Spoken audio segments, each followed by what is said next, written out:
मी महादेवाचा अवतार आहे आणि तू माझी पार्वती आहेस असं सांगून महिलेवर बलात्कार करणारा भोंदू साधू ऋषिकेश वैद्य पुणे पोलिसांच्या ताब्यात।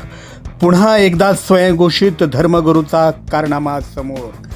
मी महादेवाचा अवतार आहे आणि तू माझी पार्वती आहेस असे सांगून ऋषिकेश श्रीकांत वैद्य या भोंदूने 35 वर्षीय महिलेवर बलात्कार केल्याची घटना समोर आली आहे। असंही सांगितलं जात आहे की स्वयंघोषित साधू ऋषिकेश वैद्य यानं संबंधित महिलेचे अश्लील फोटो आणि व्हिडिओ काढून त्या महिलेला सातत्यानं ब्लॅकमेल केलं आहे। तू जर मला भेटली नाहीस तर तुझे फोटो व्हिडिओ तुझ्या नवऱ्याला दाखवतो असं सांगून तिच्यावर अनेकदा बलात्कार केले आहेत। नेमकं प्रकरण काय? भोंदूबाबा नाशिक येथील अशोक खरातचं प्रकरण ताजं असतानाच हे प्रकरण समोर आलं आहे। भोंदू खरात आपण श्रीकृष्णाचा अवतार आहे आणि तू माझी राधा आहेस असं सांगत होता, तर हा भोंदू ऋषिकेश वैद्य आपण महादेवाचा अवतार आहे आणि तू माझी पार्वती आहेस असं सांगत होता असं बोललं जात आहे।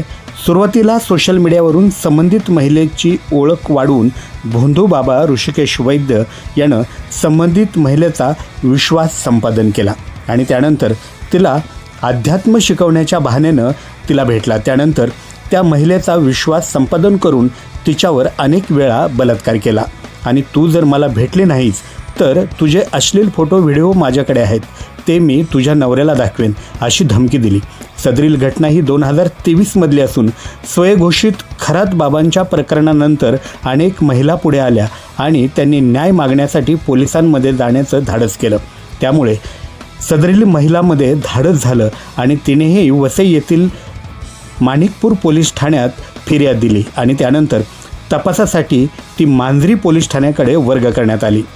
तक्रार प्राप्त होताच मांजरी पोलीस ठाण्याचे वरिष्ठ पोलीस निरीक्षक बाबासाहेब निकम यांच्या नेतृत्वाखाली तपासाची चक्र फिरली आणि त्याला अटक करण्यात आली। आज त्याला न्यायालयात हजर करण्यात आलं। पुढील तपास मांजरी पोलीस करीत आहेत। महिलांना आपण महादेवाचा अवतार आहे असं सांगून हा स्वयंघोषित धर्मगुरू ऋषिकेश वैद्य हा नेमका कोण आहे? ऋषिकेश वैद्य हा वसई पश्चिमेच्या स्टेला परिसरात राहत असून तो स्वयंघोषित धर्मगुरू आहे। शिवाय आमची वसई या सामाजिक संस्थेचा तो अध्यक्ष म्हणून कार्यरत आहे। संस्थेच्या माध्यमातून अनेक धार्मिक आध्यात्मिक कार्यक्रमाचं आयोजन करून अनेक तरुण तरुणींना त्यानं आकर्षित केलं होतं। विशेषतः सोशल मीडियावरून तो अनेक महिलांना आकर्षित करीत होता असं सांगितलं जात आहे। शिवाय तो घरोघरी जाऊन पूजापाठ करायचा। परिसरात त्याला गुरुजी म्हणून ओळखलं जायचं। नाशिक येथील फसवा भोंदूबाबा अशोक खरात प्रकरण ताजे असतानाच हे प्रकरण घडलं आहे। त्यामुळं नगरसेवा टाइम्स आपणास आवाहन करीत आहे की अशा भोंदू साधूंवरती विश्वास ठेवताना 100 वेळा विचार करा। तक्रारदार अर्थात पीडित यांनी नोंदवलेल्या फिर्यादीप्रमाणे आम्ही सगळ्या गोष्टींची तपासादरम्यान शहानिशा करत आहोत। यामधील जे आरोपी आहेत हे आरोपी माणिकपूर येथे राहतात।